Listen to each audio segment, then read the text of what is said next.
de Hurlevent d'Émilie Brontë. Chapitre 8. C'est par une belle matinée de juin que naquit le premier joli poupon que j'eus à élever, le dernier de l'antique famille Earnshaw. Nous étions occupés à faire les foins dans un pré éloigné quand la servante qui nous apportait ordinairement notre déjeuner arriva en courant, 1 heure d'avance à travers la prairie, monta par le sentier. Tout en courant, elle m'appelait. « Oh, un si gros bébé !» cria-t-elle, tout essoufflée. « Le plus beau garçon qui ait jamais vu le jour. Mais le docteur dit que la maîtresse est perdue. Il dit qu'il y a plusieurs mois qu'elle s'en va de la poitrine. Je le lui ai entendu déclarer à M. Hindley. Maintenant qu'elle n'a plus rien pour la soutenir, elle sera morte avant l'hiver. Il faut que vous reveniez sur-le-champ à la maison. C'est vous qui allez l'élever, Nelly. Vous allez lui donner du lait et du sucre et prendre soin de lui, jour et nuit. Je voudrais bien être à votre place, car il sera tout à fait à vous quand la maîtresse ne sera plus là. »« Mais est-elle si malade ?» demandai-je, en jetant mon râteau et en attachant mon chapeau. « Je le crois. Pourtant elle a l'air vaillant, et elle parle comme si elle pensait vivre assez pour voir le bébé devenir un homme. Elle est folle de joie, il est si beau. Si c'était moi, je suis sûre que je ne mourrais pas. J'irais mieux rien qu'à le regarder, en dépit de Kenneth, qui m'a rendue vraiment furieuse. » Dame Archer avait descendu le chérubin au maître dans la salle, et la figure de celui-ci commençait à s'éclaircir, quand ce vieux grognon s'avance et dit « Earnshaw, c'est une bénédiction que l'existence de votre femme ait pu être suffisamment prolongée pour qu'elle vous laisse ce fils. Quand elle est arrivée ici, j'étais convaincu que nous ne la conserverions pas longtemps. Et maintenant, je dois vous en avertir. L'hiver l'achèvera probablement. Ne vous lamentez pas. Ne vous désolez pas trop, il n'y a rien à faire.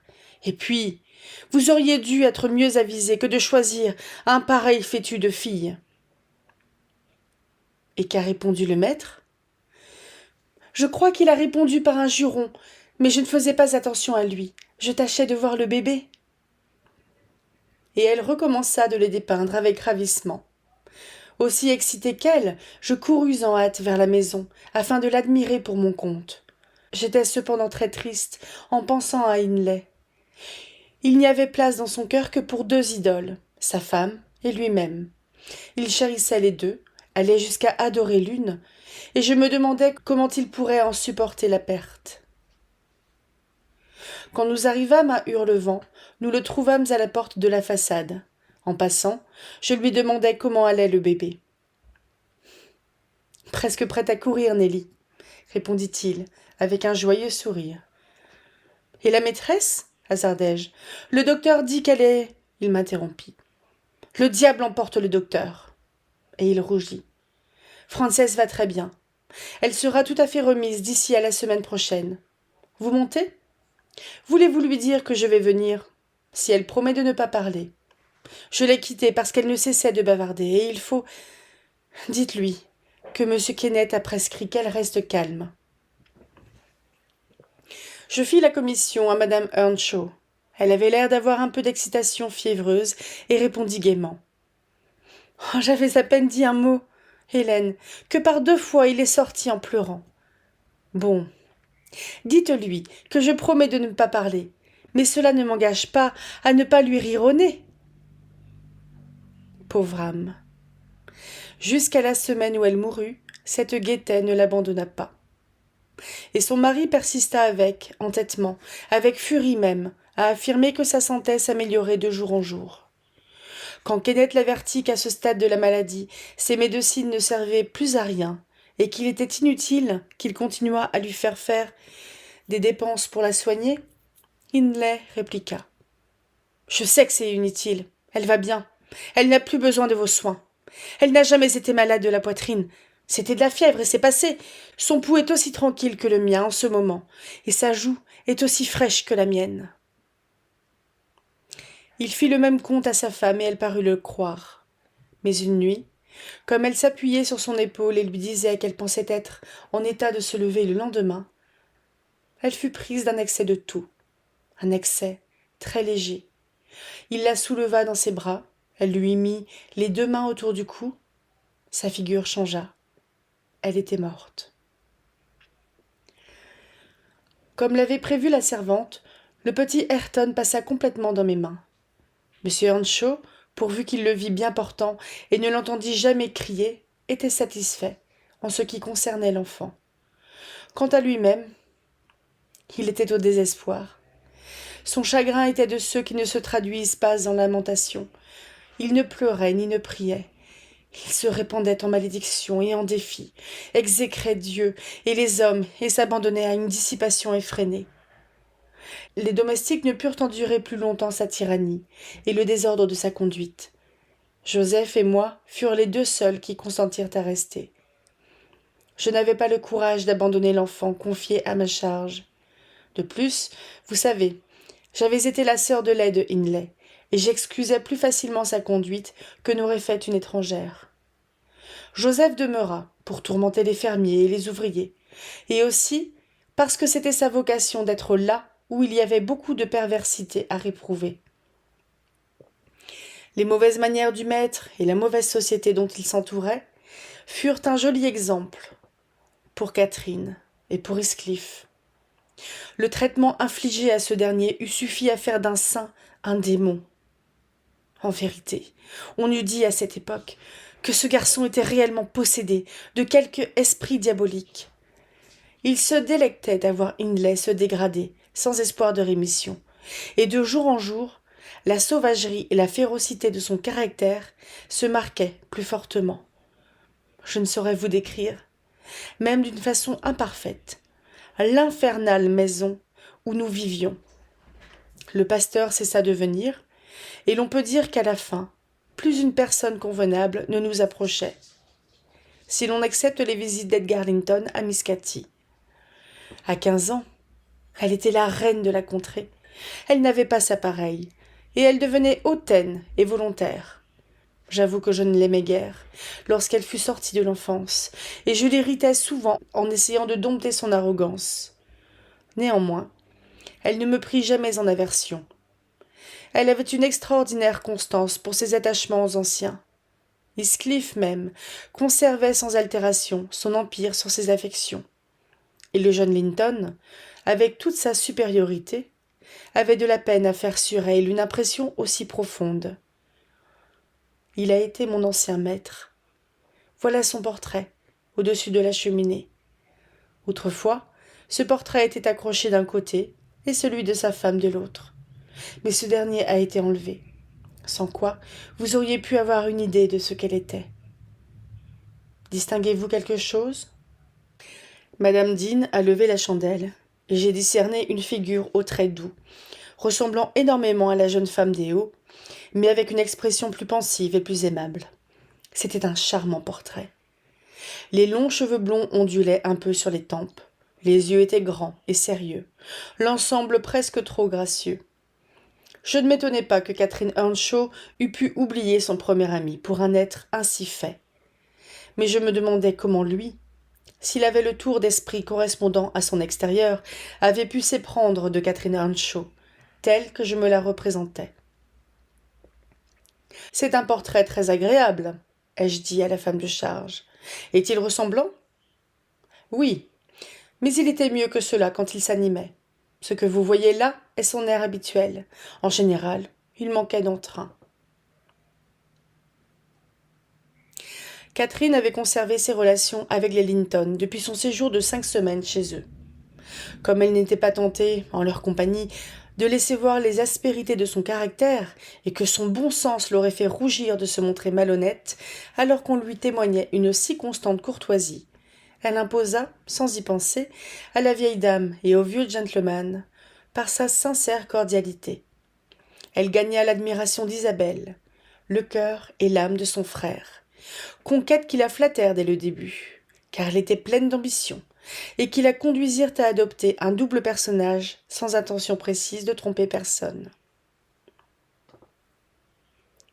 Dans la maison, où elle entendait traiter Heathcliff de vulgaire jeune coquin, de pire qu'une brute, elle avait soin de ne pas se conduire comme lui. Mais chez elle, Elle se sentait peu incline à pratiquer une politesse dont on n'aurait fait que rire et à réfréner sa fougueuse nature, quand cela ne lui aurait valu ni crédit ni louange. M. Edgar avait rarement assez de courage pour venir ouvertement à Hurlevent. Il avait la terreur de la réputation d'Earnshaw et frémissait à l'idée de le rencontrer. Pourtant, nous le recevions toujours aussi poliment que possible. Le maître même évitait de l'offenser, car il connaissait l'objet de ses visites, et s'il ne pouvait être gracieux, il se tenait à l'écart. J'incline à croire que sa présence chez nous était désagréable à Catherine. Celle-ci n'avait ni artifice ni coquetterie, et voyait avec un déplaisir évident toute rencontre entre ces deux amis. En effet, lorsque Heathcliff exprimait son mépris pour Linton en présence de ce dernier, elle ne pouvait pas tomber à moitié d'accord avec lui, comme elle faisait lorsqu'ils étaient seuls. Et quand Linton manifestait son dégoût et son antipathie pour Heathcliff, elle n'osait pas traiter ses sentiments avec indifférence, comme si la dépréciation de son compagnon de jeu eût été pour elle de peu d'importance. J'ai souvent ri de ses perplexités et de ses soucis inavoués, qu'elle cherchait vainement à soustraire à mes railleries. Cela semble peu charitable, mais elle était si fière qu'il devenait en vérité impossible d'avoir pitié de ses chagrins, tant qu'elle ne se laisserait pas ramener à plus d'humilité. Elle se décida enfin à avouer et à se confier à moi. Il n'y avait personne d'autre qu'elle pût prendre comme conseiller. Une après-midi, M. Hindley étant sorti, Heathcliff crut pouvoir en profiter pour se donner congé. Il avait alors atteint 16 ans, je crois, et sans avoir de vilains traits et sans être dépourvu d'intelligence, il trouvait cependant moyen de produire une impression de répulsion, morale et physique, dont il ne subsiste pas trace dans son aspect actuel. En premier lieu, il avait à cette époque perdu le bénéfice de son éducation première. Un pénible et incessant travail manuel, commençant chaque jour de bonne heure et finissant tard, avait étouffé la curiosité qu'il avait pu jadis avoir d'acquérir des connaissances, ainsi que le goût des livres ou de l'étude. Le sentiment de supériorité que lui avaient inculqué dans son enfance les faveurs du vieux M. Earnshaw s'était éteint. Il lutta longtemps pour se tenir sur un pied d'égalité avec Catherine dans ses études, et ne céda qu'avec un regret poignant, quoique silencieux. Mais il céda complètement, et rien ne put le déterminer à faire un pas pour s'élever, dès qu'il se fut aperçu qu'il était condamné à tomber au-dessous du niveau qu'il avait autrefois atteint. Puis l'apparence extérieure s'harmonisa avec la dégradation mentale. Il prit une démarche lourde et un aspect vulgaire. Son humeur, naturellement réservée, s'exagéra jusqu'à une morosité insociable, presque stupide, et il parut trouver un plaisir amer à exciter l'aversion plutôt que l'estime des rares personnes qu'il connaissait. Catherine et lui continuaient d'être toujours ensemble pendant les périodes où son travail lui laissait quelque répit. Mais il avait cessé de lui exprimer sa tendresse par des paroles, et il repoussait, avec une colère soupçonneuse, ses caresses enfantines. Comme s'il se fût rendu compte qu'elle ne pouvait éprouver que peu d'agrément à lui prodiguer de pareilles marques d'affection. Dans la circonstance dont je viens de parler, il entra dans la salle pour annoncer son intention de ne rien faire, tandis que j'aidais Miss Cathy à arranger sa toilette. Elle n'avait pas prévu qu'il lui prendrait fantaisie de rester oisif. Pensant qu'elle aurait la maison à elle seule, elle s'était arrangée pour avertir M. Edgar de l'absence de son frère, et se préparait en ce moment à le recevoir. « Cathy, es-tu occupée cet après-midi » demanda Heathcliff. « Vas-tu quelque part ?»« Non, il pleut, » répondit-elle. « Alors pourquoi as-tu cette robe de soie ? Personne ne doit venir ici, j'espère. »« Pas que je sache, » balbutia Miss. « Mais tu devrais être au champ à cette heure-ci, Heathcliff. Il y a déjà 1 heure que nous avons fini de dîner. Je te croyais parti. » Hindley ne nous débarrasse pas si souvent de sa maudite présence. Je ne travaillerai plus aujourd'hui. Je vais rester avec toi. Oh, mais Joseph le lui dira, insinua-t-elle. Tu ferais mieux de t'en aller. Joseph est en train de charger de la chaux de l'autre côté des rochers de Paddington. Cela lui prendra jusqu'à la nuit, et il n'en saura rien. » Ce disant, il s'approcha nonchalamment du feu et s'assit. Catherine réfléchit un instant, les sourcils froncés. Elle cherchait à aplanir les voies à l'intrusion prévue. « Isabelle et Edgar Linton ont parlé de venir cet après-midi, » dit-elle, après une minute de silence. « Comme il pleut, je ne les attends guère, mais il se peut qu'ils viennent, et dans ce cas, tu cours le risque d'être grondée, sans aucun bénéfice. »« Fais-leur dire par Hélène que tu es occupée, Cathy, » insista-t-il. « Ne me mets pas dehors pour ces pitoyables et sots amis. Je suis sur le point, parfois, de me plaindre de ce qu'ils... Mais je ne veux pas. »« De ce qu'ils quoi ?» s'écria Catherine, le regardant d'un air troublé. « Oh, Nelly !» ajouta-t-elle vivement, en dégageant sa tête de mes mains. « Vous m'avez peigné dans le mauvais sens. Cela suffit. Laissez-moi. »« De quoi es-tu sur le point de te plaindre, Heathcliff ?»« De rien. Mais regarde l'almanach qui est sur le mur, » dit-il, en montrant une feuille encadrée pendue près de la fenêtre. Et il continua. « Les croix indiquent les soirées que tu as passées avec les Linton. Les points, celles que tu as passées avec moi. Vois-tu ? J'ai marqué chaque jour. »« Oui, c'est bien absurde, comme si je faisais attention, » répliqua Catherine d'un ton maussade. « Et qu'est-ce que cela prouve ? » ?»« Que je fais attention, moi. »« Et suis-je obligée d'être continuellement avec toi ? » demanda-t-elle, avec une irritation croissante. « Quel profit en retirerais-je ? De quoi es-tu capable de parler ? Tu pourrais aussi bien être un muet ou un bébé pour ce que tu dis ou ce que tu fais pour m'amuser. »« Tu ne m'avais jamais dit que je parlais trop peu ou que ma compagnie te déplaisait, Cathy !» s'écria Heathcliff, très agité. « Ce n'est pas une compagnie du tout, quand les gens ne savent rien et ne disent rien, » murmura-t-elle. Son compagnon se leva, mais n'eut pas le temps de continuer d'exprimer ses sentiments, car on entendit sur les pavés le pas d'un cheval, et, après avoir frappé discrètement, le jeune Linton entra, la figure brillante de joie d'avoir reçu cette invitation inattendue. Certainement Catherine remarqua l'opposition entre ces deux amis, comme l'un entrait et que l'autre sortait. Le contraste était analogue à celui qui vous frappe quand vous passez d'un pays minier, morne et montueux, à une belle et fertile vallée. La voix et la manière de saluer n'étaient pas moins dissemblables que l'aspect. Le langage d'Edgar était harmonieux, il parlait sur un ton peu élevé et prononçait ses mots comme vous, c'est-à-dire avec moins de rudesse, avec plus de douceur que nous ne faisons ici. « Je ne suis pas venu trop tôt, n'est-ce pas ? » dit-il, en jetant un regard de mon côté. J'avais commencé à essuyer la vaisselle et à ranger quelques tiroirs dans le buffet, à l'extrémité de la pièce. « Non ? » répondit Catherine. « Que faites-vous là, Nelly ?»« Mon ouvrage, miss, » répondis-je. Monsieur Hindley m'avait recommandé d'être toujours entière dans ses visites de Linton à Catherine. Elle s'approcha de moi par derrière et me dit à voix basse, avec humeur. « Allez-vous-en avec vos torchons. Quand il y a des visiteurs à la maison, les domestiques ne se mettent pas à frotter et à nettoyer dans la pièce où ils sont. »« C'est une bonne occasion, pendant que le maître est sorti, » répondis-je tout haut. « Il déteste que je m'agite en sa présence, au milieu de tous ces objets. Je suis sûre que monsieur Edgar m'excusera. »« Et moi, je déteste que vous vous agitiez en ma présence, » s'écria la jeune fille d'un ton impérieux, sans laisser à son hôte le temps de parler. Elle n'avait pas encore pu retrouver son calme depuis sa petite dispute avec Heathcliff. « Je le regrette, Miss Catherine, » répliquai-je, et je continuai mon travail avec assiduité. Pensant qu'Edgar ne pouvait la voir, elle m'arracha le torchon des mains et me pinça rageusement le bras, en prolongeant la torsion. Je vous ai dit que je ne l'aimais pas, et que je trouvais un certain plaisir à mortifier sa vanité, de temps à autre.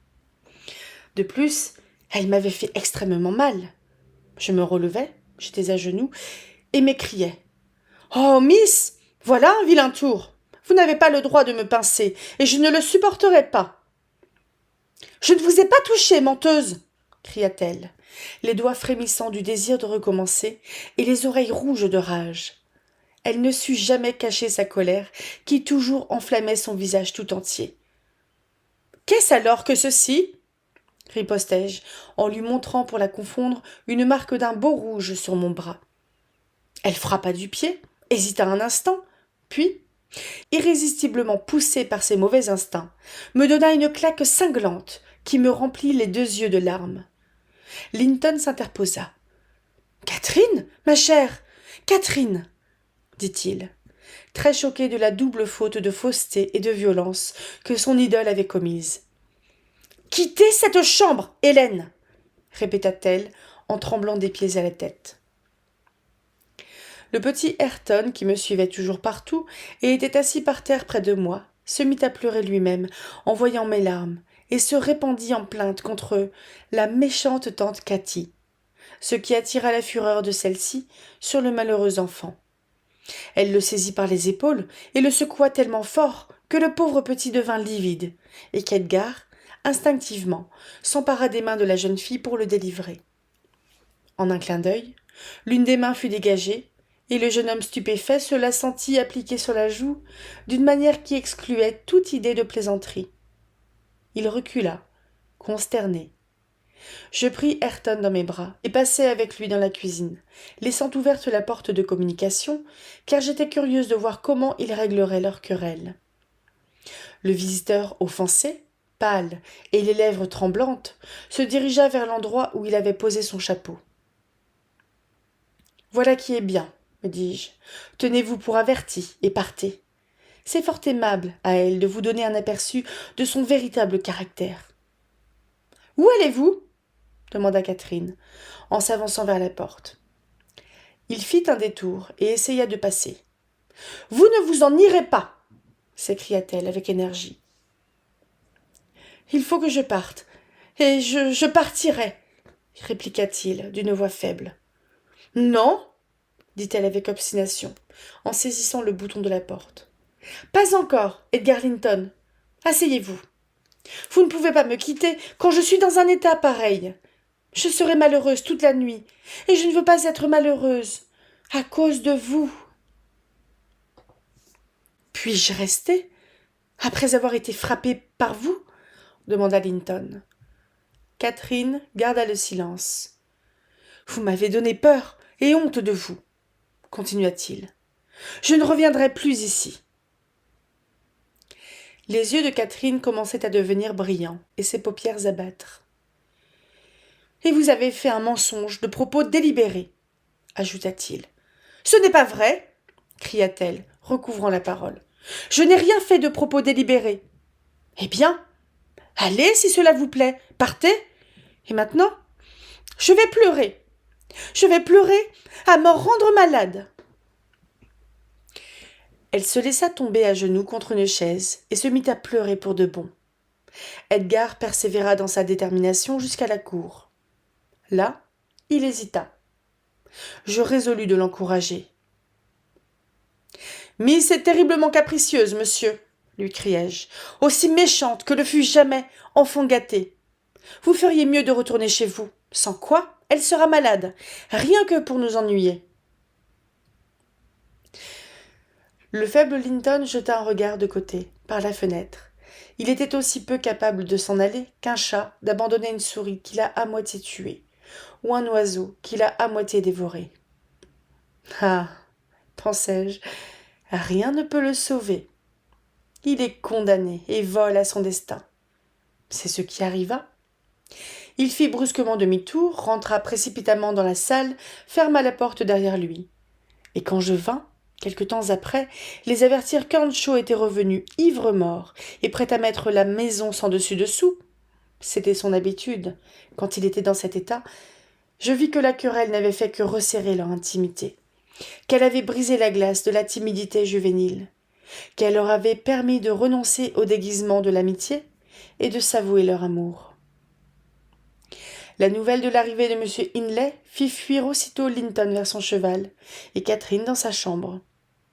J'allai cacher le petit Ayrton et décharger le fusil de chasse du maître, car, dans sa folle excitation, Il aimait à jouer avec cette arme, au péril de sa vie, au péril de la vie de ceux qui provoquaient, ou simplement attiraient trop son attention. Et j'avais pris le parti d'enlever la charge pour l'empêcher de faire un malheur, s'il allait jusqu'à vouloir tirer.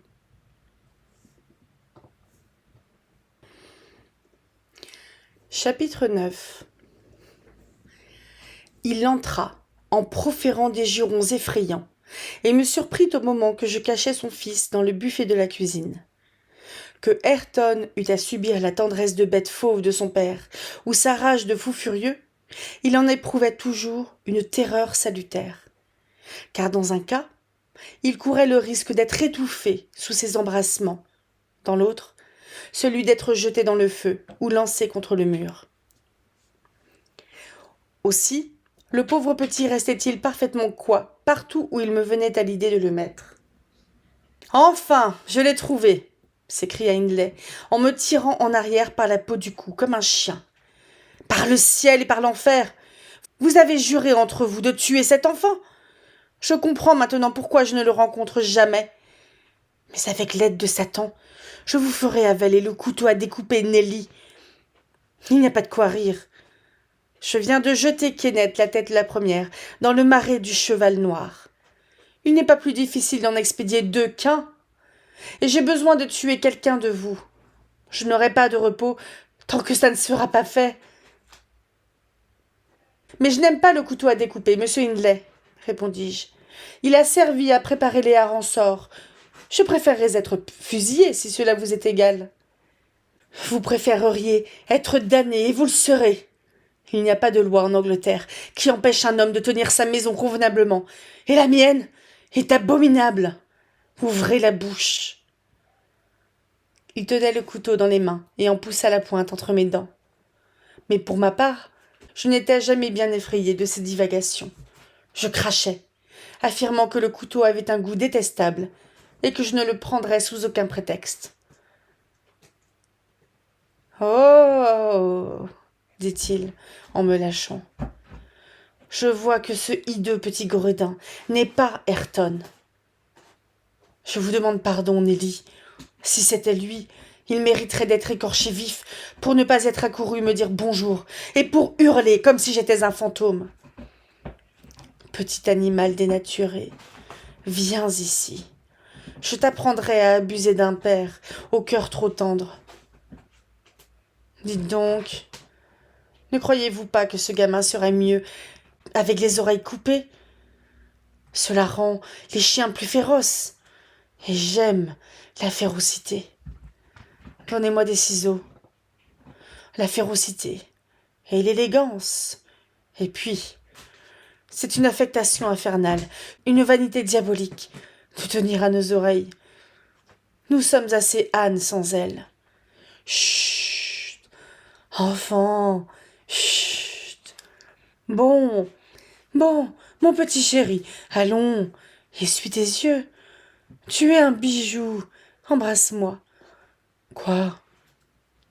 Il ne veut pas? Embrasse-moi, Ayrton. Le diable t'emporte, embrasse-moi. Pardieu, comme si j'allais élever un pareil monstre. Aussi sûr que je vais tordre le cou à ce marmot. Le pauvre Ayrton poussait des cris et se débattait de toutes ses forces dans les bras de son père. Il redoubla ses hurlements quand Hindley l'emporta en haut de l'escalier et le tint suspendu par-dessus la balustrade. Je lui criais que la peur allait donner des convulsions à l'enfant et me précipitais pour porter secours à celui-ci. Comme j'arrivais près d'eux, Hindley se penchait sur la rampe pour écouter un bruit en bas. Il oubliait presque ce qu'il avait dans ses bras. « Qui est là ?» demanda-t-il, en entendant quelqu'un approcher du pied de l'escalier. Je me penchai aussi, dans l'intention de faire signe à Heathcliff, dont j'avais reconnu le pas, de ne pas avancer. Au moment que je quittais Ayrton de l'œil, l'enfant fit un effort brusque, se dégagea des mains négligentes qui le retenaient, et tomba. À peine avions-nous eu le temps de tressaillir d'horreur, que déjà nous voyions que le petit malheureux était sain et sauf. Heathcliff était arrivé en bas juste à l'instant critique. D'un mouvement instinctif, il l'arrêta au vol, et le mettant sur ses pieds, regarda en l'air pour découvrir l'auteur de l'accident.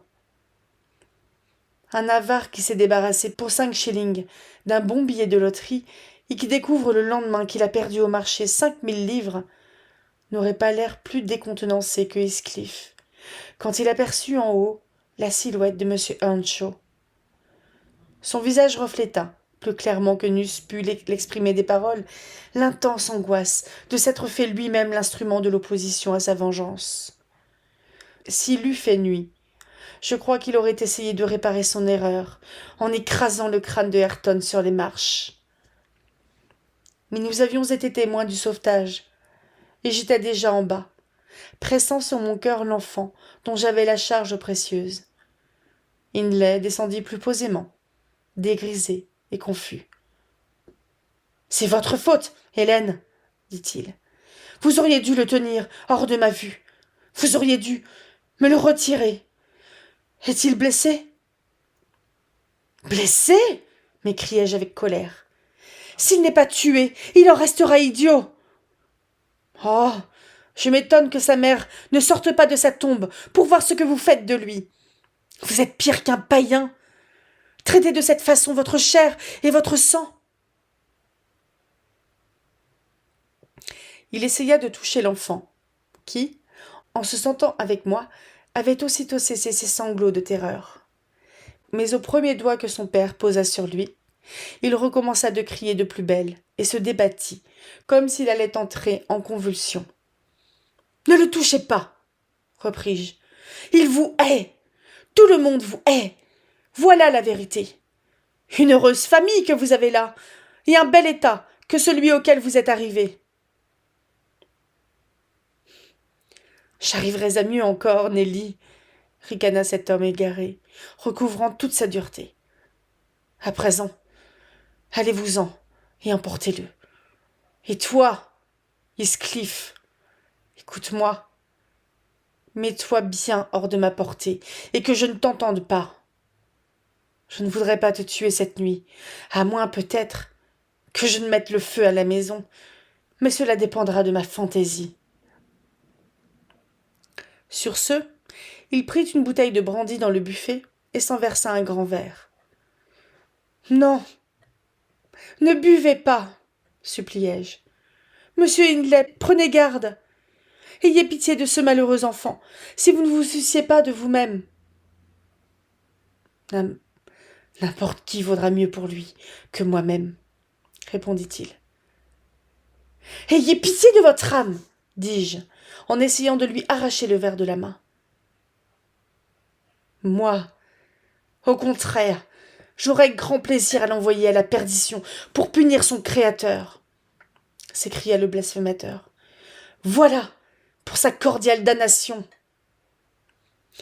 Il avala la liqueur et nous ordonna avec impatience de disparaître, en achevant sa sommation par une suite d'horribles imprécations, trop affreuses pour que je les répète, ou même que je m'en souvienne.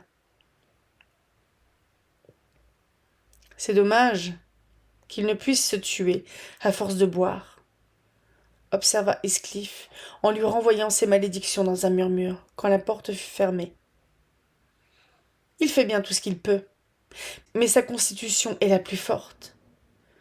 Monsieur Kenneth offre de parier sa jument qu'il survivra à tous ceux qui habitent de ce côté-ci de Gimmerton, et qu'il ne descendra dans la tombe que pécheur blanchi par l'âge, à moins de quelque heureux hasard en dehors du cours naturel des choses.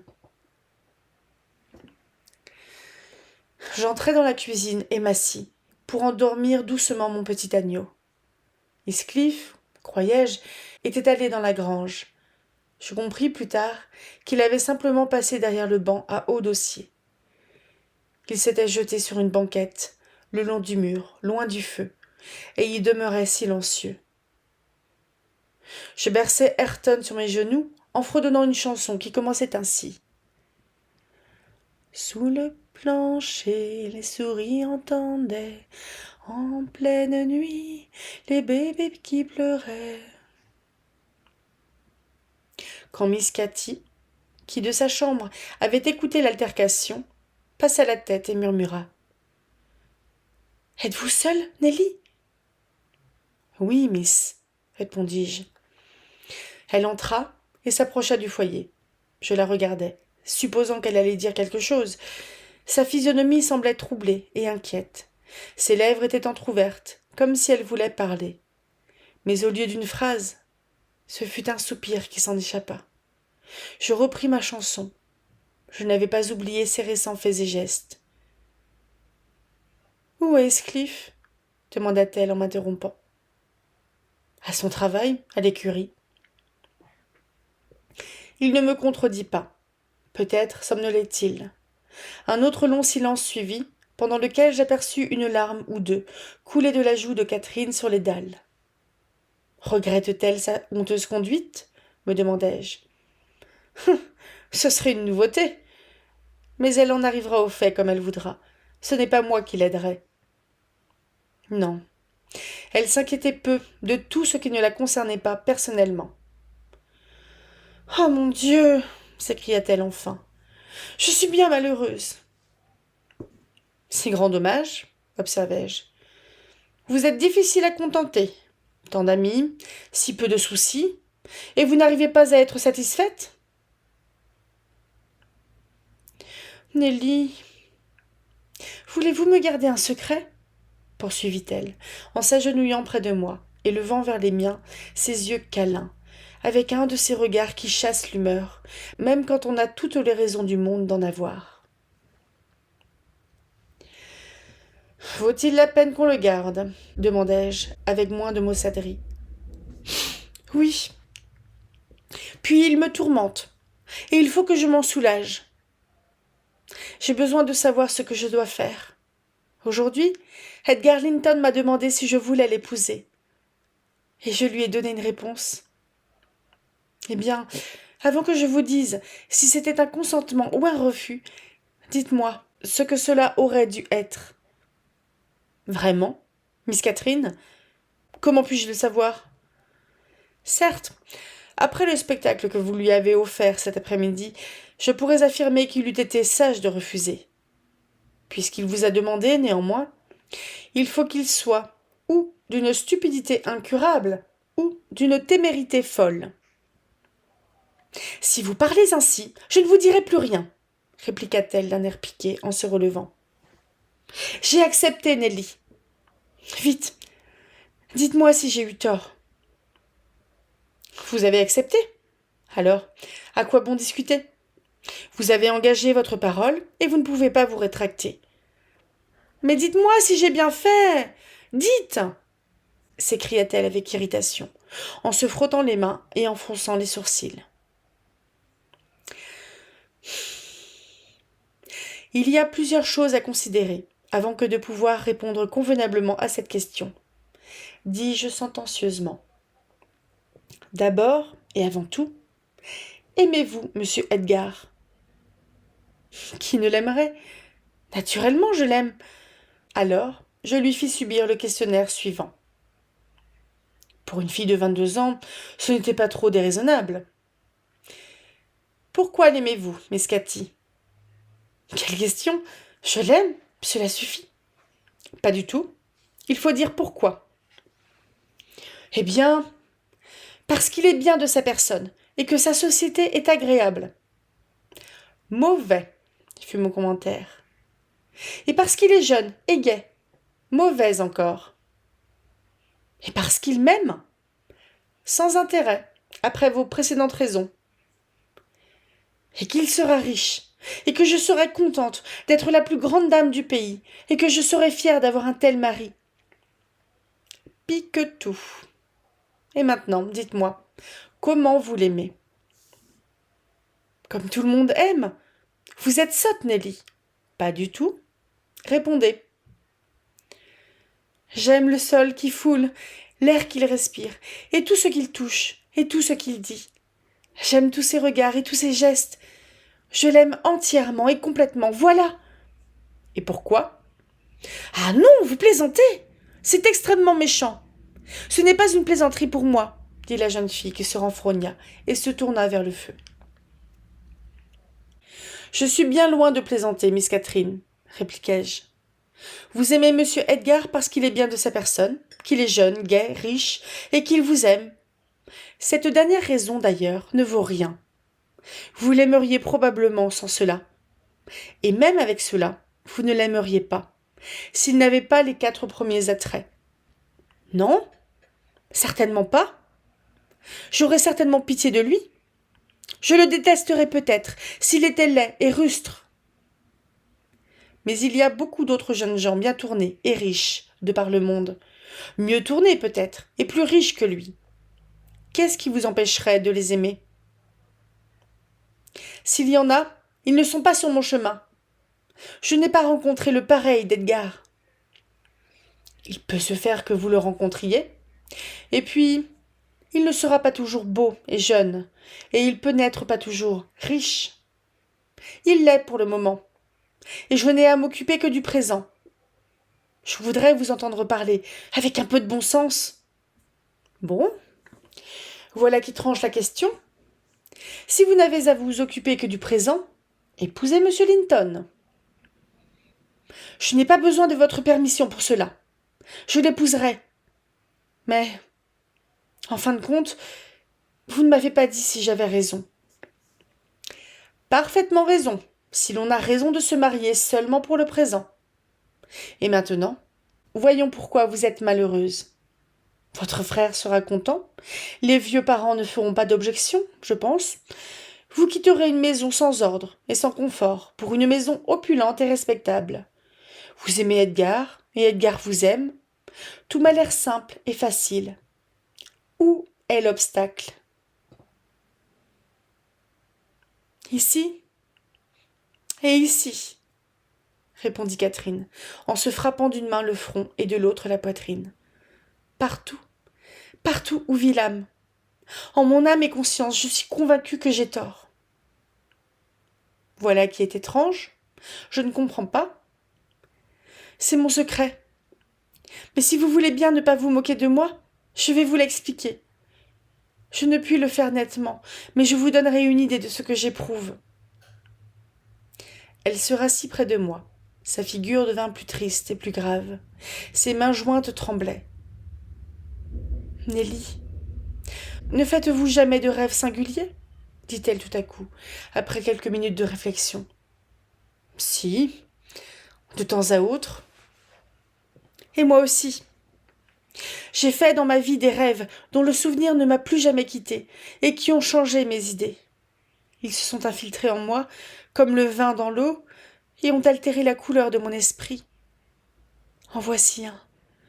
Je vais vous le raconter. Mais ayez soin de ne sourire à aucun de ces détails.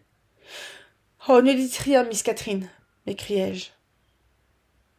Notre vie est déjà assez lugubre sans que nous allions évoquer des fantômes et des visions pour nous troubler.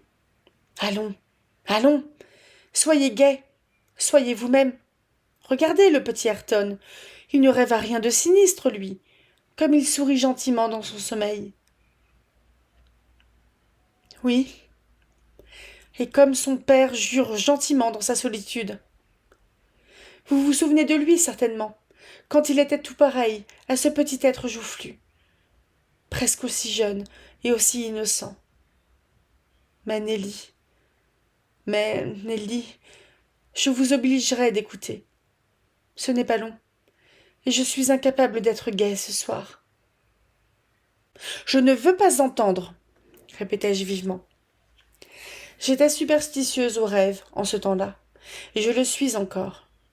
Puis Catherine avait un air qui ne lui était pas habituel, et qui me faisait craindre quelque chose où je verrais une prophétie, où je trouverais l'annonce d'une terrible catastrophe. Elle fut vexée, mais ne continua pas.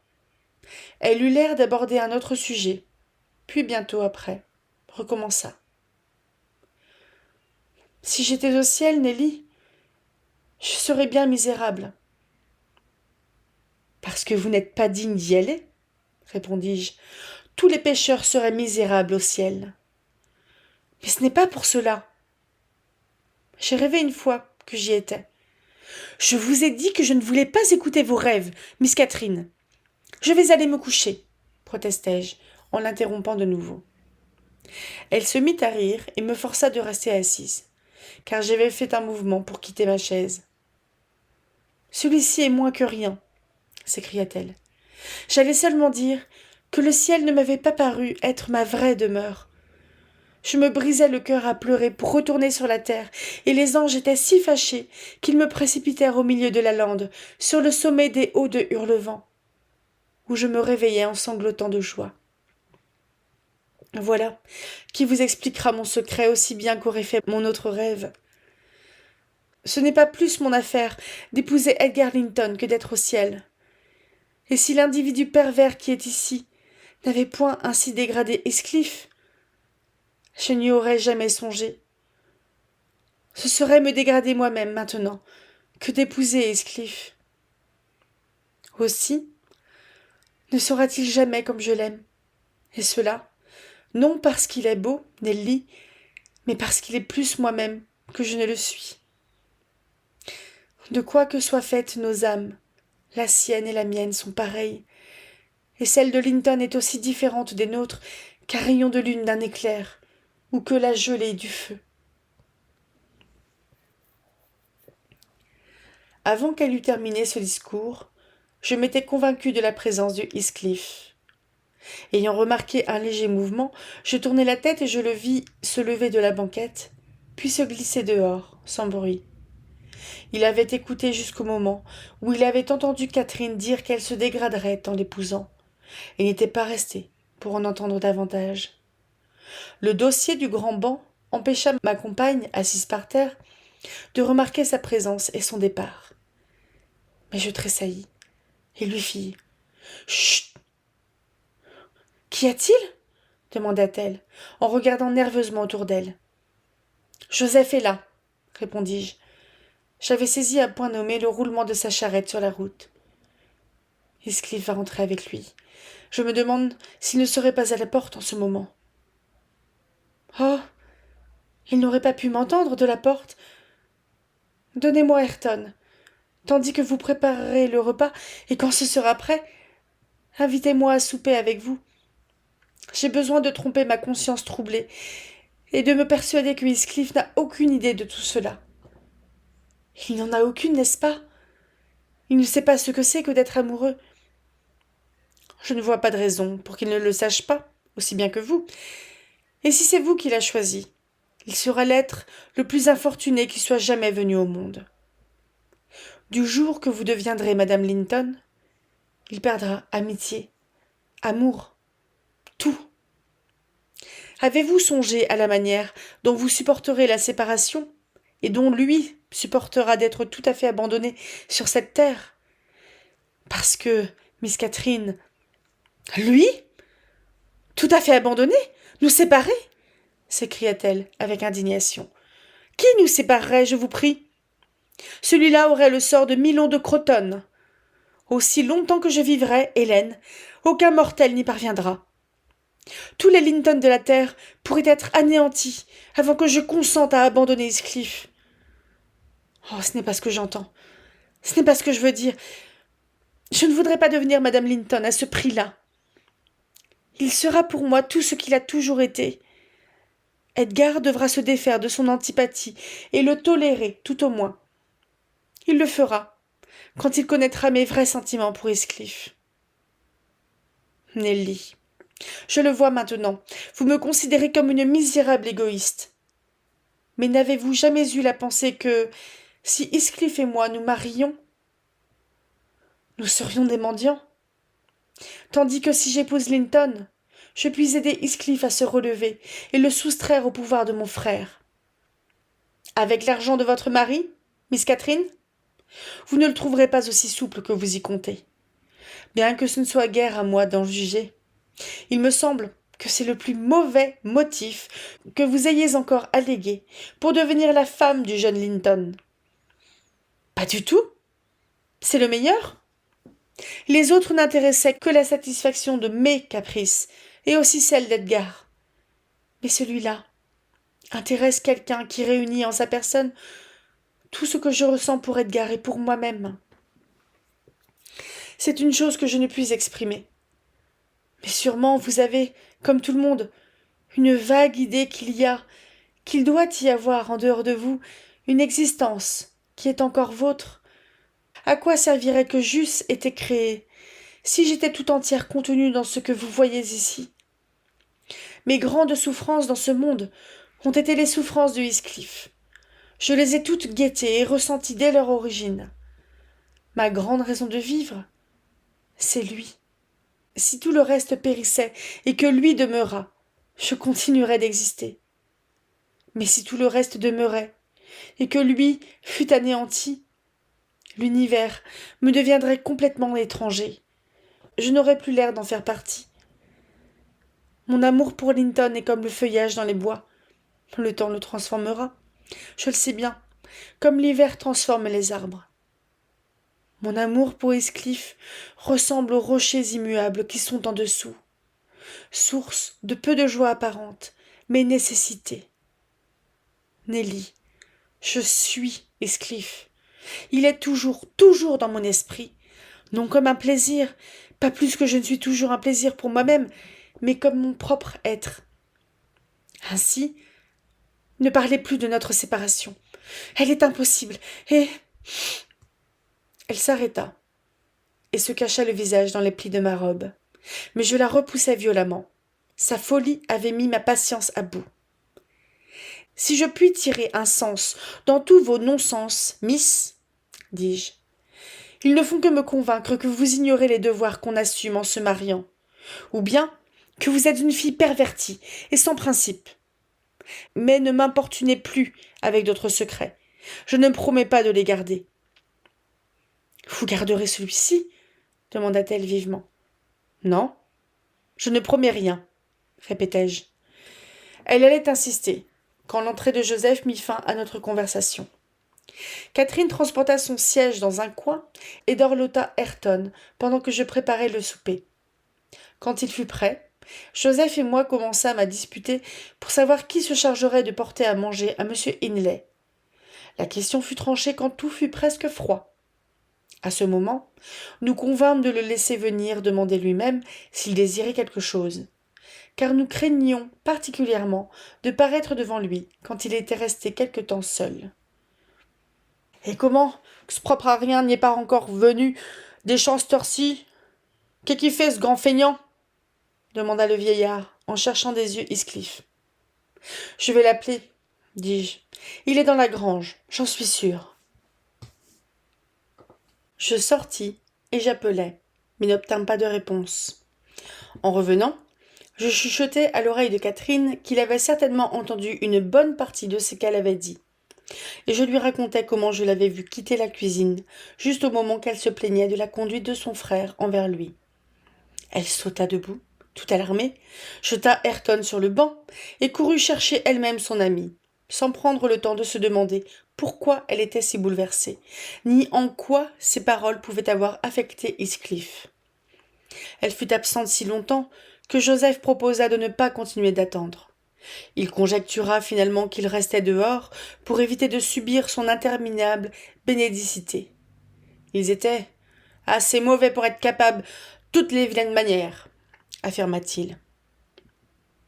À leur intention, il ajouta ce soir-là une prière spéciale à son habituelle supplication d'un quart d'heure avant chaque repas, et il en aurait encore ajouté une autre à la fin des grâces, si sa jeune maîtresse ne s'était précipitée sur lui, en lui ordonnant en hâte de descendre sur la route en courant, de découvrir Heathcliff, en quelque endroit qu'il rôdât, et de le faire aussitôt rentrer. « J'ai besoin de lui parler. Il faut que je lui parle avant de monter, dit-elle. La barrière est ouverte, il est quelque part trop loin pour entendre, car il n'a pas répondu, bien que j'aie crié de toutes mes forces du haut du parc à moutons. » Joseph commença par faire des objections, mais elle prenait la chose trop à cœur pour supporter la contradiction. Il se décida à mettre son chapeau sur sa tête et partit en bougonnant. Pendant ce temps, Catherine marchait, de long en large. « Je me demande où il est, » s'écria-t-elle. « Je me demande où il peut être. Qu'ai-je dit, Nelly? J'ai oublié. A-t-il été peiné de ma mauvaise humeur cet après-midi? Mon Dieu, dites-moi ce qui a pu le fâcher dans mes paroles. Je voudrais bien qu'il revînt. Je le voudrais bien. » « Que voilà du bruit pour rien, répondis-je. quoique assez inquiète moi-même. Vous vous effrayez de bien peu de choses. Il n'y a vraiment pas lieu de s'alarmer beaucoup, parce que Heathcliff s'est offert une promenade au clair de lune, ou parce qu'il est couché dans le grenier à foin, de trop mauvaise humeur pour nous parler. Je parierais qu'il est caché par là. Vous allez voir, si je ne le déniche pas. Je sortis, pour recommencer mes recherches. Je n'en rapportais que du désappointement, et celles de Joseph eurent le même résultat. Ce gaillard-là, il se fait pire tous les jours, observa-t-il en rentrant. Il a laissé la barrière grande ouverte, et le poney de Miss, il a foulé 2 rangs de blé, en les traversant pour s'en aller drette dans le pré. Bien sûr que le maître, il fera une vie de tous les diables, demain matin, et il n'aura point tort. Il a la patience même pour des créatures aussi négligentes et aussi odieuses. Il a la patience même. Mais ça ne durera pas toujours. Vous verrez, vous tous. Faudrait pas le mettre hors de lui. Ah, mais non.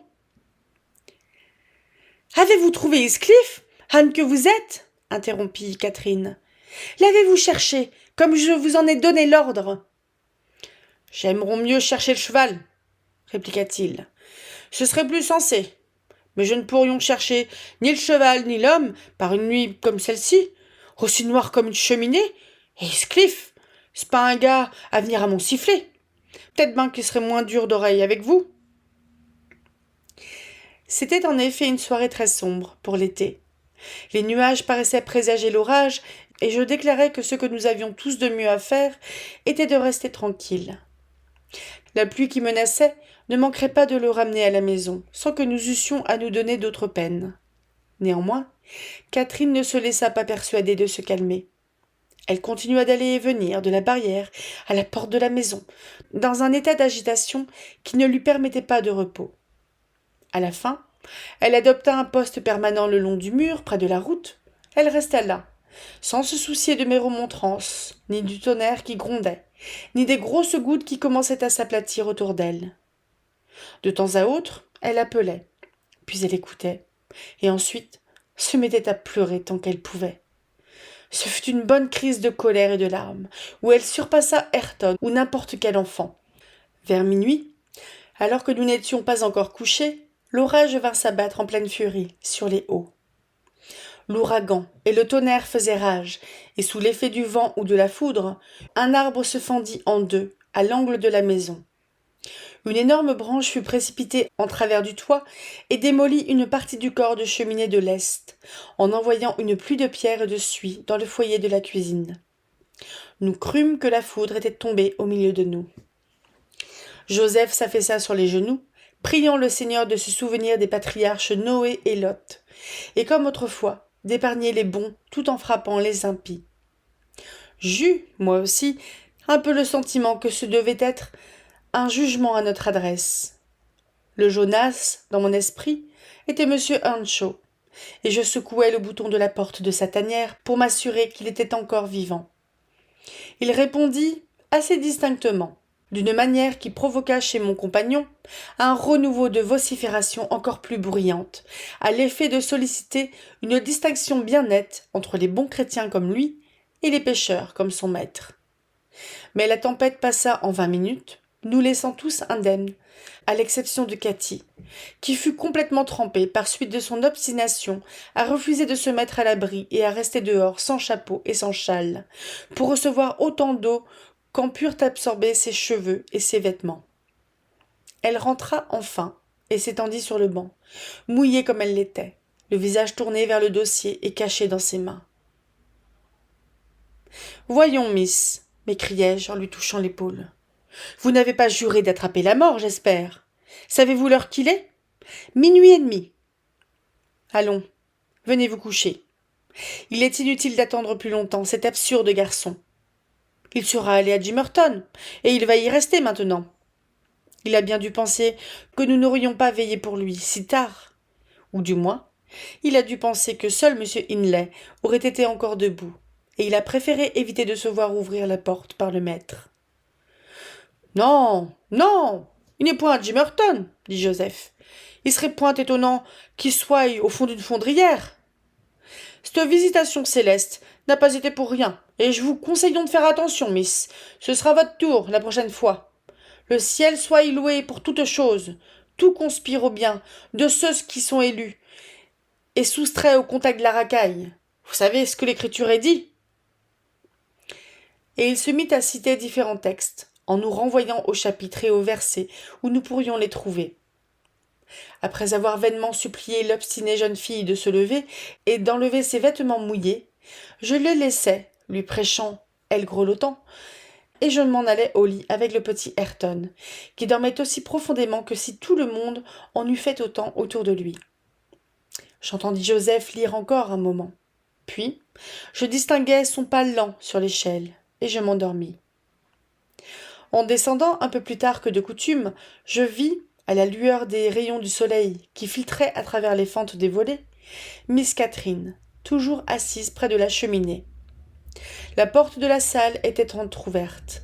La lumière pénétrait par les fenêtres qui n'avaient pas été fermées. Hindley venait d'en sortir et se tenait debout devant le foyer de la cuisine, hagard et somnolent. « Qu'as-tu, Cathy ?» disait-il au moment où j'entrais. « Tu as l'air aussi lugubre qu'un petit chien noyé. Pourquoi es-tu si abattu et si pâle, mon enfant ?»« J'ai été mouillée, » répondit-elle avec hésitation. « Et j'ai eu froid, voilà tout. »« Oh, elle est insupportable !» m'écriai-je, en voyant que le maître était à peu près de sang-froid. « Elle est restée plantée sous l'averse d'hier soir, et elle a passé toute la nuit ici, sans que j'aie pu la faire bouger. » M. Earnshaw nous regarda avec surprise. « Toute la nuit ?» répéta-t-il. « Qu'est-ce qui l'a empêché d'aller se coucher ? Pas la crainte du tonnerre, certainement. Il y avait plusieurs heures qu'il avait cessé. » Aucun de nous deux n'avait envie de faire remarquer l'absence de Heathcliff, tant qu'il serait possible de la dissimuler. Aussi, répondis-je que je ne savais quelle idée elle avait eue de ne pas être allée se mettre au lit, et elle ne dit rien. La matinée était fraîche. J'ouvris la fenêtre, et aussitôt la pièce se remplit des douces senteurs du jardin. Mais Catherine m'appela d'un ton grognon. « Hélène, fermez la porte, je grelotte. » Et ses dents claquaient, tandis qu'elle se pelotonnait le plus près possible des tisons presque éteints. « Elle est malade, » dit Hindley, en lui prenant le poignet. « Je suppose que c'est la raison pourquoi elle n'a pas voulu aller se coucher. Le diable l'emporte. Je ne veux pas être encore ennuyée par une nouvelle maladie ici. Pourquoi t'es-tu mise à la pluie ? »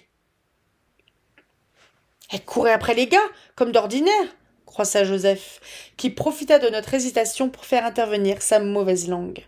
« Si j'étions que de vous, maître, je leur y fermerions la porte au nez à tous, tout décemment et tout simplement. Vous ne pouvez point vous en aller une journée sans que Chad Linton y vienne se glisser ici. Et Miss Nelly, en voilà une belle fille. Elle se met aux aguets dans la cuisine. Sitôt que vous entrez par une porte, Linton y sort par l'autre. Et alors, notre grande dame, elle va faire sa cour de son côté. C'est une jolie conduite de rôder dans les champs à minuit passé, avec cet affreux démon, ce bohémien, Heathcliff. Ils croient qu'ils sont aveugles, mais je ne le sont point. Non, point du tout. J'ont vu le jeune Linton arriver et partir, et je vous ont vu, il s'adressait à moi, tous, propres à rien, sales sorcières, vous précipiter dans la salle, à la même minute où que vous avez entendu les pas du cheval du maître claquer dessus la route. Silence, écouteurs aux portes, cria Catherine. Pas de ces insolences devant moi. Edgar Linton est venu hier par hasard, Hindley, et c'est moi qui lui ai dit de s'en aller, parce que je savais que tu n'aurais pas aimé à le rencontrer dans l'état où tu étais. Tu mens, Cathy, sans aucun doute, répondit son frère. Et tu es d'une bêtise sans nom. Mais peu m'importe Linton pour le moment. Dis-moi, n'étais-tu pas avec Heathcliff la nuit dernière ? Dis-moi la vérité, maintenant. Tu n'as pas à craindre de lui nuire. Quoique je le déteste autant que jamais, il m'a rendu il n'y a pas longtemps un service tel que j'aurais scrupule de lui tordre le cou. Pour ne pas en être tenté, je vais l'expédier à son travail dès ce matin. Quand il sera parti, je vous conseille à tous de faire attention. Je n'en aurai que plus d'humeur à votre disposition. Je n'ai pas vu Heathcliff la nuit dernière, répondit Catherine, en se mettant à pleurer amèrement. Et si tu le mets à la porte, je m'en irai avec lui. Mais en auras-tu l'occasion? Il est peut-être parti.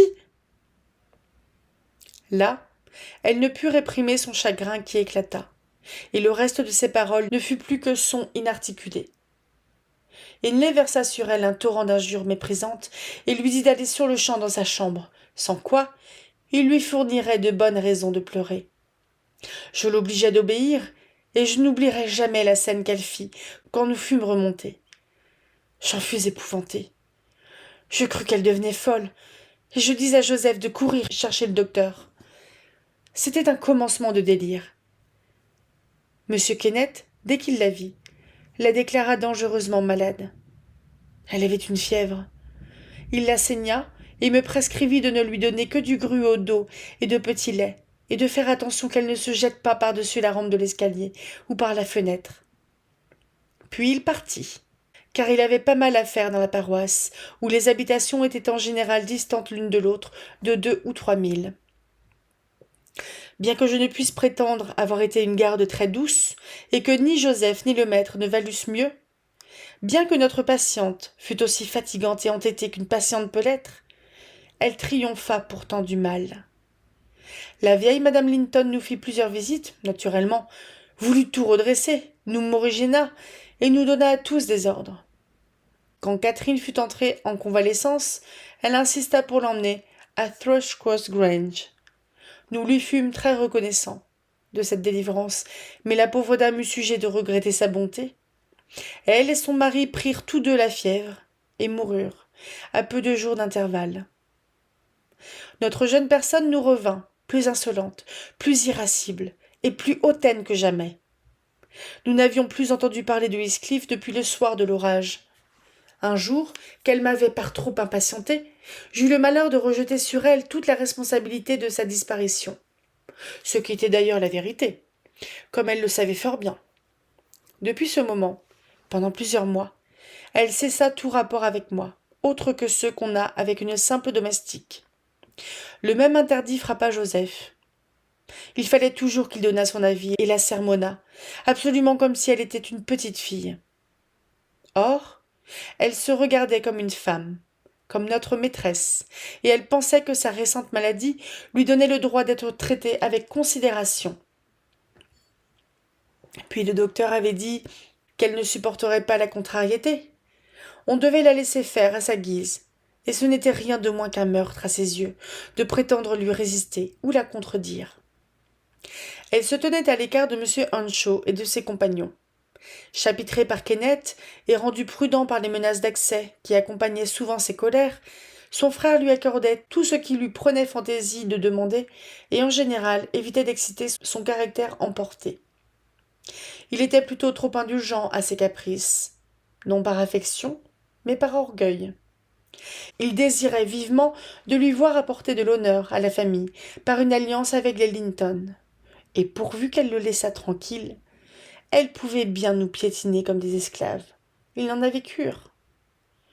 Edgar Linton, comme tant d'autres l'ont été avant lui et le seront après lui, était aveuglé. Il se crut l'homme le plus heureux du monde le jour qu'il la conduisit à la chapelle de Gimmerton, 3 ans après la mort de son père. Bien à contre-cœur, je me laissai persuader de quitter Hurlevent et de la suivre ici.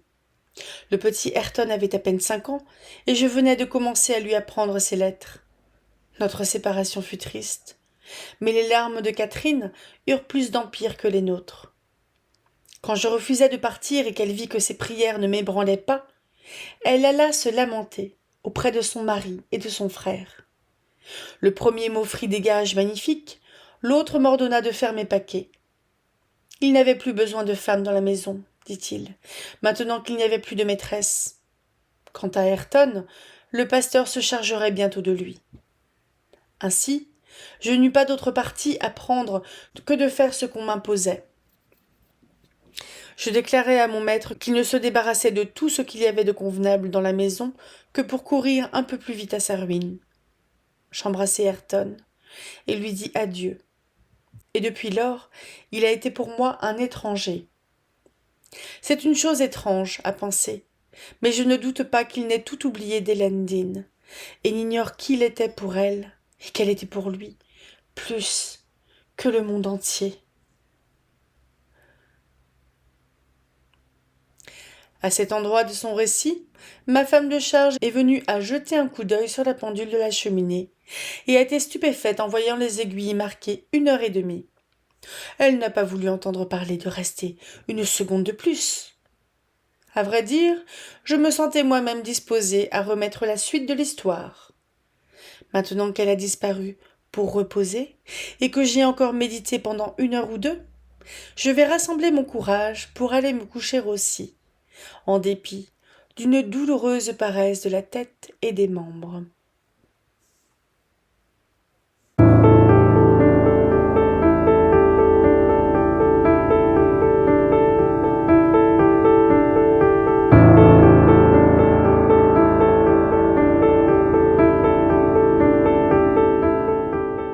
Bonjour et bienvenue dans ce nouveau vlog lecture sur les hauts de Hurlevent d'Émilie Brontë. Ouh, ambiance, n'est-ce pas? Bon, on a lu que 2 chapitres, donc le 8 et le 9, et on arrive à 26% du livre. Je crois qu'il y a 34 chapitres au total.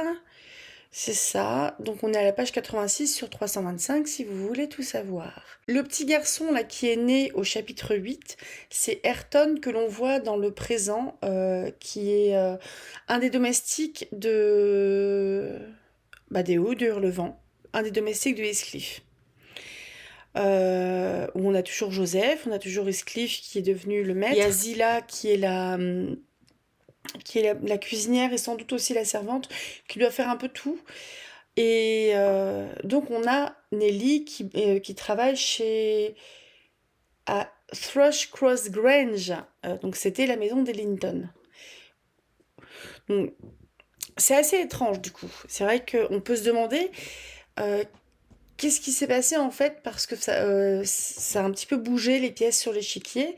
Donc dans le passé, si vous vous souvenez bien, là, on avait au haut de Hurlevent. Ce qui s'est passé là, c'est que dans le passé, on a le nouveau monsieur Earnshaw, c'est Hindley, donc le fils aîné, celui qui était parti au collège, qui est revenu en fait avec une femme qui était un peu maladive, et qui a toujours été complètement jaloux de Heathcliff et de sa place, de la place de Heathcliff dans le cœur de leur père. On a Catherine, donc sa petite sœur qui a quelques années de moins, qui est un petit peu plus jeune que Heathcliff. Catherine là, qui a été complètement transformée quand, souvenez-vous, je crois qu'elle avait 12-13 ans. La dernière fois que j'ai lu, elle est partie en fait se promener dans les Landes avec Heathcliff. Elle s'était blessée au pied parce que un des chiens de la famille Linton l'avait croquée. Pour se faire pardonner, ils l'ont gardée 5 semaines et ils en ont fait une parfaite petite jeune fille, digne de son rang, etc. Ce qui fait que ils ont été les responsables en fait du premier, une des premières choses qui a séparé Catherine de Heathcliff. Et donc là, le petit Ayrton, c'est le fils, donc c'est c'est le fils de Hindley, donc le fils aîné Earnshaw, le nouveau monsieur Earnshaw, de Frances qui est morte. C'était déjà annoncé en fait, hein. Elle a été douée là-dessus parce que elle a présenté Frances comme étant quand même assez évanescente, assez pâle, etc. Un peu tourmentée, un petit peu évaporée de mémoire. Et gentille, hein, plutôt gentille, mais quand même assez transparente. Et donc effectivement, le médecin, Kenneth, a eu raison et la jeune femme est morte parce qu'elle avait sans doute, je crois que c'est la consomption, un truc comme ça, donc c'est sans doute une tuberculose. Et puis ça se soignait pas hein, à l'époque, je sais pas ce que c'en est aujourd'hui, mais ça se soignait pas à l'époque. Donc il faisait ce qu'il pouvait. Et Hindley, en fait, ça a vraiment, je trouve, sonné un interrupteur quelque part dans son esprit parce qu'il est devenu complètement frappé. C'est impressionnant. Et je trouve que, enfin, il est, dès que sa femme est morte, déjà qu'avant c'était un sale con, mais alors une fois que sa femme est morte, je trouve que il est, il est devenu mais complètement irascible et tyrannique. C'était impressionnant. Je trouve que Joseph, dans cette part-là, Joseph, j'ai du mal à comprendre en fait son rôle. Parce que Joseph, il a l'impression que lui, que son propre, donc Joseph le serviteur, il a l'impression que son propre comportement est bien chrétien et qu'il ira au paradis, etc. J'ai l'impression qu'il essaye de soutenir son maître quand même par rapport à ça, mais il a bien dit que quand il a vu la tempête, que en gros, lui, Joseph, il était bon pour aller au paradis, mais que son maître, non. Donc Joseph, de toute façon, c'est vraiment un sale type, je trouve aussi. Et en fait, je trouve qu'il y a un côté un petit peu plombant dans les Hauts de Hurlevent parce qu'il y a une telle souffrance chez tout le monde, personne n'en parle. J'ai l'impression qu'il y a Nelly qui est à peu près la seule à tenir le coup là-dedans et qui n'est pas complètement frappée. Enfin, il y a une telle ambiance de merde que je sais pas comment les gens font pour supporter de vivre là-dedans. C'est insupportable. C'est insupportable. Et je trouve assez beau l'espèce de relation d'absolu en fait qu'il y a entre Catherine et Heathcliff. Je la trouve belle tout en étant complètement excessive. Et du coup pas très saine. Parce que... et je trouve que Nelly, elle a eu de très bonnes réponses par rapport au questionnement de Catherine. Parce que Catherine, en gros, elle a accepté d'épouser Edgar Linton, donc le fils de la famille d'à côté qui avait soigné son pied pendant 5 semaines. Et qui est assez pâle aussi. Manque de consistance, un peu comme Frances. Comme si les Hancho ne trouvaient pas de gens à leur mesure, de caractère suffisamment fort en fait pour les supporter. Et là où j'apprécie Nelly en fait, c'est qu'elle est, pour moi, elle est totalement sincère dans ce qu'elle dit. De Inlay, c'est pas facile je trouve de retenir leur prénom parce que ça se ressemble. Donc Inlay Earnshaw, donc le maître des Hauts de Hurlevent de maintenant, enfin du maintenant du passé. Euh, Bah, faut vraiment être sacrément costaud pour lui tenir tête alors qu'il est complètement frappé. L'histoire avec le petit là qu'il menaçait de balancer par dessus la rampe du premier étage alors que c'est un tout petit loup qui a peut-être 2 ans. Oh, mais au secours! Oh la vache! Je comprends même pas qu'ils aient pas essayé de faire appel au docteur ou un truc comme ça pour que le docteur puisse avoir un avis là-dessus. Après, je pense que c'est pas évident. Je pense que c'est une cocotte minute en fait, ou voir une bombe. C'est une bombe et faut pas trop approcher la flamme quoi. C'est pas facile. Et Heathcliff, là, je le trouve plutôt en retrait sur ces 2 chapitres. Plutôt en retrait, plutôt à essayer de faire les choses sans trop. Sans se prendre un coup de latte en fait. Et je le trouve triste. Quand il se rend compte en fait que Catherine elle va être plus éduquée que lui et que lui il accumule du retard qu'il ne rattrapera plus et que de fait en fait il appartient plus en fait à cette famille, à cette classe sociale parce que il perd en fait ses acquis et que il devient rustre, il devient fruste et que oh, je trouve ça triste moi pour Heathcliff. Après Heathcliff pareil, c'est pas quelqu'un qui a un caractère facile. C'est quelqu'un qui a juré de se venger. Je trouve qu'il a quand même de bonnes raisons de se ranger. Il a de bonnes raisons de se venger, même si je... Ça s'entend, disons, ça s'explique. Ça s'excuse pas forcément. Mais c'est vrai qu'il aurait pu... En fait, il ne fait rien pour le moment face à... Heathcliff ne fait rien pour le moment face à Hindley Earnshaw. Parce que Heathcliff il est jeune, il n'est pas encore complètement fort, c'est pas un homme fait, Et en fait, Hindley, s'il se met à le jambonner, il va avoir le dessus. Donc Heathcliff, qu'est-ce qu'il va gagner à essayer de se défendre physiquement contre lui? C'est à se prendre une grosse tannée et puis voilà quoi. Donc il y a une espèce d'atmosphère assez étouffante comme ça autour de maltraitance psychologique, enfin une atmosphère de danger. Je trouve que c'est assez étouffant à lire. Pour ça, hein, je vous avais prévenu, les hauts d'Hurlevent, si vous n'allez pas très bien, eh ben tant pis, passez un autre bouquin. Passez un autre bouquin, vous y reviendrez quand ça ira mieux. Je vous le conseille, hein, parce que ça va pas aller en s'améliorant. Mais et je trouve ça, Nelly, je trouve que c'est une très bonne narratrice. J'aime beaucoup. Ah oui, ça je voulais revenir là-dessus. Vous avez remarqué en fait qu'on a Nelly qui est la narratrice du passé et Monsieur Lockwood qui est l'actuel locataire de Thrushcross Grange. C'est trop dur à prononcer. Donc Monsieur Lockwood, l'actuel locataire de Thrushcross Grange, qui est le narrateur du présent. C'est pas évident, je trouve, de passer d'une voix à l'autre. Donc, je me prends un peu le chou au niveau du montage parce que je me répète en fait. Je continue sur une même voix et puis je me dis, eh merde, je me suis plantée, ça a changé de narrateur ou ça a changé de. Donc, c'est pas évident. Mais c'est super intéressant à lire, hein. Moi, j'adore, hein, je me régale.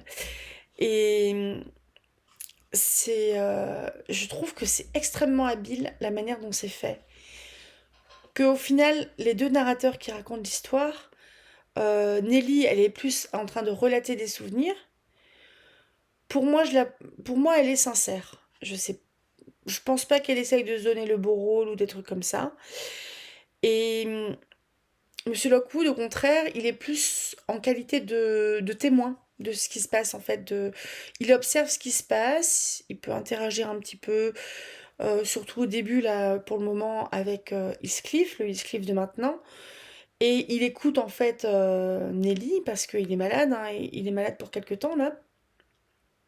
Il a attrapé froid, souvenez-vous. Et on est sur deux narrateurs qui pour moi sont sincères. Monsieur Lockwood, il a pas d'affect, pas du tout, donc pourquoi est-ce qu'il mentirait? Nelly, elle fait partie, bon, elle fait pas partie physique, enfin, elle fait pas partie sur le papier de la famille, mais elle vit avec eux, donc elle sait de quoi elle parle, elle sait comment fonctionnent les gens, et je trouve qu'elle a un sacré tempérament, Nelly, hein. Elle s'accroche, hein. Elle est impressionnante. Euh, enfin bref, je trouve que c'est extrêmement habile, ces deux narrateurs. Ces deux narrateurs en plus qui communiquent, qui vivent qui vivent le présent, le moment présent, que Monsieur Lockwood du coup va mieux comprendre au regard de ce que Nelly raconte, de ce qu'elle a vécu dans le passé et de ce qu'elle a, de ce à quoi elle a assisté, etc. Et elle a une finesse d'observation, de compréhension des comportements de chacun, là, des Hancho et tout ça, qui est quand même vachement. Elle était peut-être moins fine, mais ça c'est complètement normal quand Catherine Hancho et Inlay Hancho étaient enfants, et quand Heathcliff est arrivé, parce elle est elle-même, elle est pas beaucoup plus âgée qu'eux. Pour moi, elle a à peu près le même âge qu'Inlay. Je crois qu'on le sait pas trop, mais ouais, grosso modo, elle a à peu près le même âge qu'Inlay, donc elle est pas. Ce qui peut aussi expliquer le fait qu'elle lui tienne tête, parce qu'elle n'est pas arrivée en fait en étant servante, c'est sa sœur de lait. La mère, c'était la nourrice qui a donné son lait à Inlay et sans doute aussi à Catherine. C'est la sœur de lait d'Inlay. Donc quelque part, ça crée quand même du lien, parce que c'était la même femme qui les nourrissait tous les deux. Et peut-être qu'elle aurait eu une toute autre posture si ça avait été une servante qui débarquait en fait là-dedans, comme Zilla par exemple, qui doit se dire mais ils sont complètement tarés là-dedans, je vais me barrer. Inlay, j'ai même du mal à avoir mal au cœur pour Inlay, tellement il est mauvais. Il est vraiment méchant. Il est malheureux, hein, ça c'est sûr, il a perdu sa femme, sans doute qu'il l'aimait quand même, il est très jaloux vis-à-vis d'Heathcliff, il est pas plus que ça affectueux envers Catherine, il aime personne, il aime plus personne, on sent un peu l'homme en sursis, et j'ai un peu pitié quand même de Heathcliff, parce que si vous vous souvenez, là, quand Catherine, en fait, elle essaye de poser plein de questions à Nelly, qu'elle essaye d'en obtenir des réponses pour être sûre de son choix, du choix d'avoir dit oui à Linton, en fait, il était là depuis le début. Et il assiste à tout. Est-ce que j'ai eu raison de dire oui à Linton parce que oui, je l'aime pour ci, je l'aime pour ça, il m'aime aussi. En plus, il est riche. C'est vrai que les raisons que donne Catherine à ce oui, elles sont tout à fait pragmatiques, très terre à terre. Et très dans le présent, comme dit Nelly. Comme insiste Nelly, elle insiste là-dessus. Alors que quand elle commence à parler quand elle commence à parler d'Heathcliff, et jusqu'à ce qu'Heathcliff s'en aille, c'est je peux pas l'épouser parce que ce serait en fait épouser quelqu'un en dehors de ma condition, ce serait m'abaisser que de l'épouser. Et après le départ d'Heathcliff, elle dit à Nelly à quel point elle l'aime, à quel point c'est fusionnel entre eux, à quel point c'est fort, à quel point n'arrivera à la cheville de Heathcliff et rien ne sera jamais plus fort que cette relation-là. Et Heathcliff, il n'a pas entendu tout ça. Heathcliff, il est parti en se disant, la fille que j'aime depuis toujours, qui compte sans doute plus que ma vie, elle veut pas m'épouser parce que je suis moins qu'elle. C'est horrible. On est vraiment dans du drama, hein. Et vous voyez, il y avait le côté un petit peu, le soupçon de gothique là encore, avec Catherine qui veut raconter un rêve qu'elle avait fait. Au final, je ne sais même pas si elle a raconté ce rêve-là. Et Nelly qui a un peu le côté oh non, superstition, ne me racontez pas ça, je ne veux pas savoir, ça porte malheur, en gros. Et là, je trouve que elle injecte Émilie Brontë un peu de gothique et un peu de surnaturel avec justement les superstitions de la narratrice. Et c'est vachement bien. Parce que là, pour le moment, on est à fond dans le drame familial, le drame amoureux, mais peut-être que plus tard, le côté il y a la tempête déjà qui a surgi, ça préfigurait. Ah oui, c'était un peu une histoire de fantôme, tout ça. Oui, le rêve que Catherine a raconté, c'était que elle revenait à Hurlevent et qu'elle pleurait, alors qu'elle avait été au paradis. Est-ce que ça préfigure pas un peu l'apparition du fantôme qui pleure et qui a attrapé la main de Monsieur Lockwood, quand Monsieur Lockwood était malade, qu'il y avait une tempête pas possible et compagnie. Il y a un rapport entre les deux. C'est pour ça que je me dis, ce bouquin-là, putain, c'est un bouquin génial. C'est un bouquin très bon. De mémoire, je crois que j'ai préféré Jane Eyre. Mais, ouais, les Sœurs Brontë, enfin, je n'ai écouté que Les Hauts de Hurlevent et Jane Eyre. Donc, Émilie Brontë, et je crois que c'est Charlotte Brontë. Charlotte Brontë, elle en a écrit d'autres. Et Anne Brontë, la troisième sœur, elle a écrit d'autres livres aussi, qui sont sans doute plus conventionnels, sans doute plus dans le respect de la religion, plus moraux, etc. Et le frère, je ne sais plus comment il s'appelle, Branwell, lui, il a écrit un petit peu de son vivant, mais en fait, Branwell, c'est un petit peu un Hindley. Il n'était pas... Il n'y avait pas tout connecté là-haut. Je suis pas gentille, hein.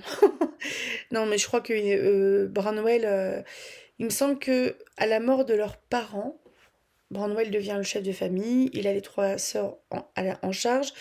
Il me semble que Branwell est le plus âgé de la fratrie. De toute façon, plus âgé ou pas, c'est l'homme, donc c'est lui qui a à charge les femmes. Et il me semble qu'il a jamais réussi à faire le deuil de ses parents, qui sont partis assez vite. Ils étaient isolés, c'était très hurlement, leur vie. Il y avait un film sur les sœurs Brontë, si je retrouve Si je le retrouve, je vous le mets en bubule et je vous le mettrai en barre d'informations. Donc voilà. Alors pour ceux qui ont écouté ma dernière vidéo du mercredi, là c'était la pile à lire qui fait brrr du Cold Winter Challenge. Je suis vraiment désolée, il y avait des gros soucis de son et je m'en suis rendu compte que, évidemment, une fois que tout était monté, tout était programmé et tout était surtout sorti. Ce qui fait que pour moi, tout était bon.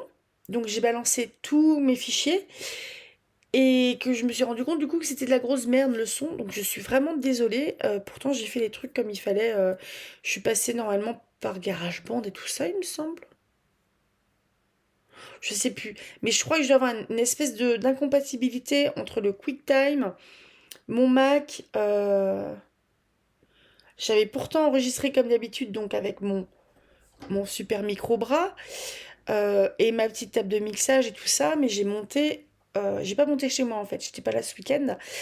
Et enfin, j'étais pas là en début de semaine quand j'ai monté et je suis vraiment désolée. Du coup, le son était vraiment pas terrible. Faut que je fasse plus attention à ça parce que c'est vraiment une petite manip. Faut que je passe par GarageBand et que je change l'entrée, je sais pas quoi. Un truc que j'avais vu sur le net. Enfin bref, il y avait juste une petite manip à faire avant de faire le montage et pour moi, je l'avais faite. Je sais pas le souvenir. Je sais plus. Mais bref, enfin le son était vraiment pas terrible, j'en suis vraiment désolée.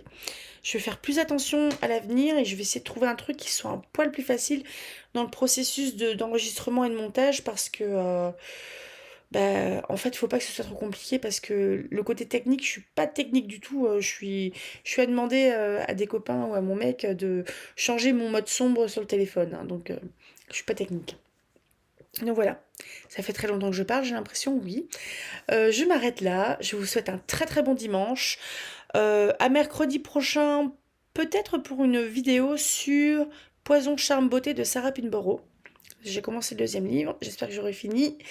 Et je crois que c'était un bouquin qui était dans la pile à lire du Pumpkin Autumn Challenge.